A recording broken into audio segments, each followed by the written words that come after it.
Hello and welcome to Robin's Fanatics TV with me, AJ, and today I'm doing a vlog for today's pitching in Isthmian League Premier Division fixture between Carshalton Athletic and Herne Bay.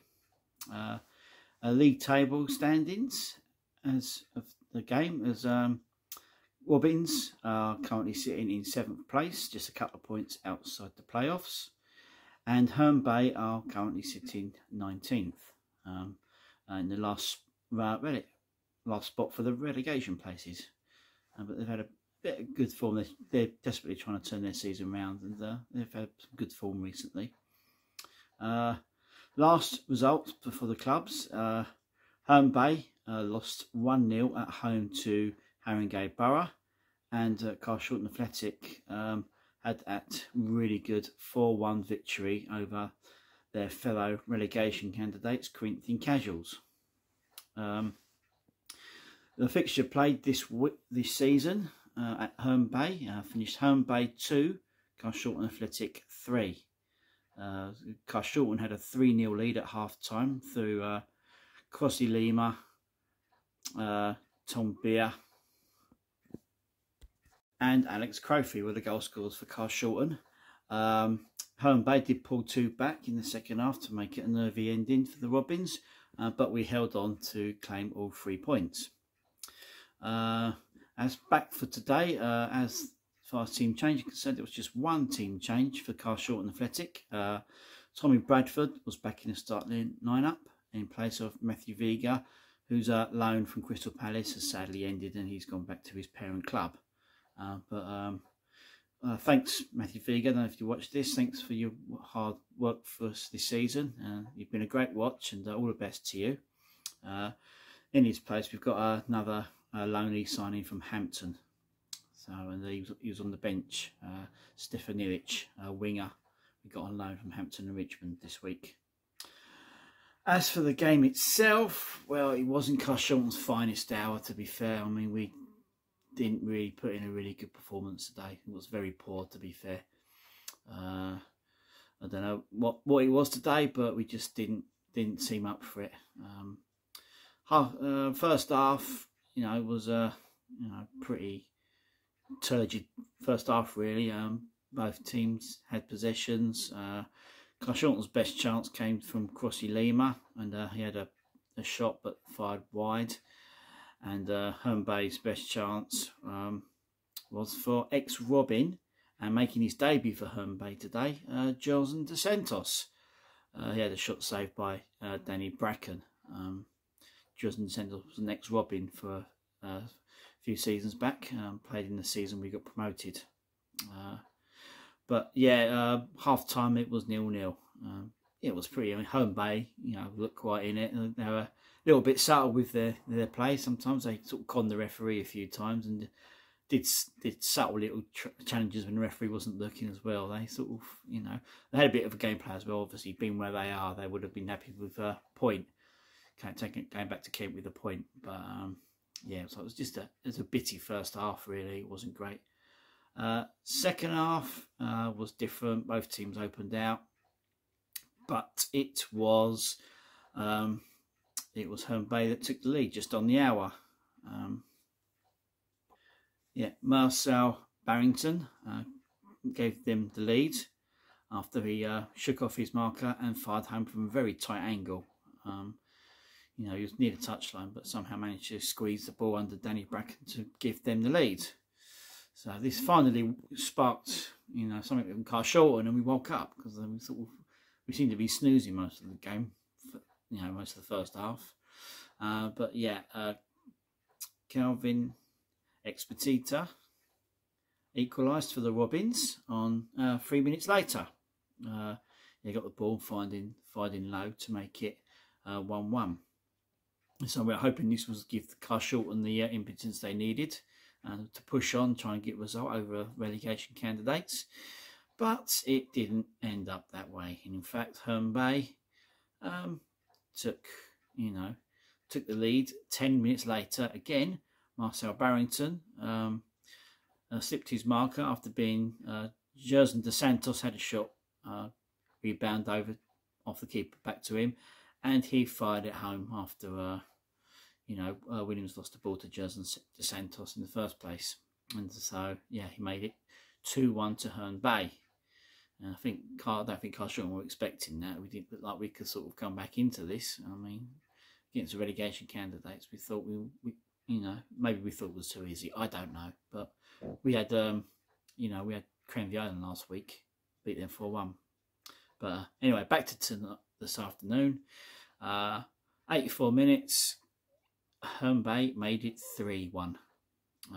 Finn O'Mara, who's on loan to them, scored a header to make it 3-1, and that was it. That was pretty much game over, and another crucial 3 points for Herne Bay in their bid to escape the relegation. So yeah, in the end, it finished Carshalton Athletic 1, Herne Bay 3, and yeah, it's just, we seem to sort of go at the moment sort of 1 step forward, 3 steps back. I don't know what it was today. We just didn't seem to be in the game today. I don't know what it was. We just didn't look up for it. And Herne Bay obviously fighting for their lives to avoid relegation. Yeah, but no, to give to give Herne Bay credit. I mean, obviously where they were fighting for their lives. Although they were at the start, it looked like they were happy to go back with a 0-0 draw. There's a bit of time wasting quite early on in the game, and like I said, there's a few little subtle challenges when the referee wasn't looking. They knew what they were doing, but the thing is, you know, when the referee did see him, they got all the decisions. So what they were doing was working, and you know, Carshalton were getting frustrated with it, as the fans were. But yeah, it was just a really disjointed performance today from the Robins. You know, especially after coming back from that 4-1 win away at Corinthian Casuals last week. You know, I thought, you know, they could push on, but yeah, we haven't, unfortunately. And now we've sort of dropped back. We're now sitting in 10th place. You know, 5 points off the playoffs. You know, everyone else around us won. Hornchurch drew, but the rest of them won. Hastings had a game called off, and so we dropped to 10th. As far as Herne Bay is concerned, they're still 19th, but they've really closed the gap on Kingstonian now, who are in the safe position of 18th. You know, all teams around them lost, and there was only team in the bottom 14 to win. So that was a very useful 3 points for them, and yeah, they deserved it. I mean, it was disappointing from a Carshalton point of view. We need to be better than that. We need to sort of, you know, come up for these games as well. I know we were at home comforts and all that, but you know, we still got to put a performance in, and the performance wasn't there today. I'm not going to dig into them too much. I mean, when they came off at the end and shook hands, you could see it really affected them, and we had a really good chat with Steve McKim in the bar afterwards as well. And yeah, but you know, disappointing for us fans. You know, but they know they've done badly, and you could see it. So hopefully they can sort of try and improve, have 2 good training sessions this week, and try and get back onto winning ways. Yeah, for the next game for the Robins, we are away to Billericay Town next Saturday. Billericay Town currently sitting in 12th and didn't have a game today. It got called off. So yeah, they're just we're 7 points behind us. But if we've got any chance of hoping for a playoff place, we need to start, you know, getting some wins together again and turning our form around. But yeah, so yeah. Before I go, I must have a good mention. I mean, the club did good today. Record goal scorer Jimmy Bolton was paraded on the pitch today. It's really good to see. I haven't seen him for a few years, and he's still Carshalton Athletics record goal scorer with 242 goals in 300 appearances in the late 80s, early 90s. An absolute legend. You know, sometimes the word legend can be bandied out too easily, but Jimmy Bolton is well and truly a bona fide Robins legend, and it was really good to see him today get his round of applause. And there's probably a lot of fans that are there now probably didn't see him in his heyday. I mean, I did, and one or two of ours did see him, and we knew how good he was. And you know, he knew where the goal was. He was always in the right place at the right time, and did the damage, which is why you know, it's contributed to us having some really good, strong seasons in the early 90s. It did go on to manage us with Les Cleverley, but it was our first season in the Conference South, but it didn't quite work out. But I had a little quick chat with him after the start of the game, and yeah, it was really good to see him, and he deserves all the plaudits that he got. So yeah, well done to the club for doing that. I mean, it's nice to know that, you know, he can get recognised for that, and his goal scoring record will probably never be beaten, or you know. But yeah, so that's it from me. Like I say, I'll be back on Saturday doing my vlog from Billericay Town.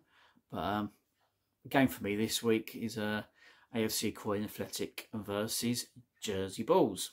So I'll go down to that Tuesday, probably do a vlog from that one as well. But yeah, that's it from me, AJ. Thanks for watching. If you're still with me, thank you. Appreciate it. Just like to say thanks to all the people that take the time to watch my videos. I mean, my videos counts seem to be going up for the recent games, and so if every one of you that takes time to watch my ramblings, you know, even though I say it game day in day out about I'm not able to do home games at the ground, unfortunately, but all the other games, you know, really get good viewings, and I appreciate that. Thank you all for taking the time just to watch me talk about non-league football, and I enjoy it. So yeah, that's it from me. I'll be back next week, so until next time, thanks for watching, and I'll see you soon. Bye bye.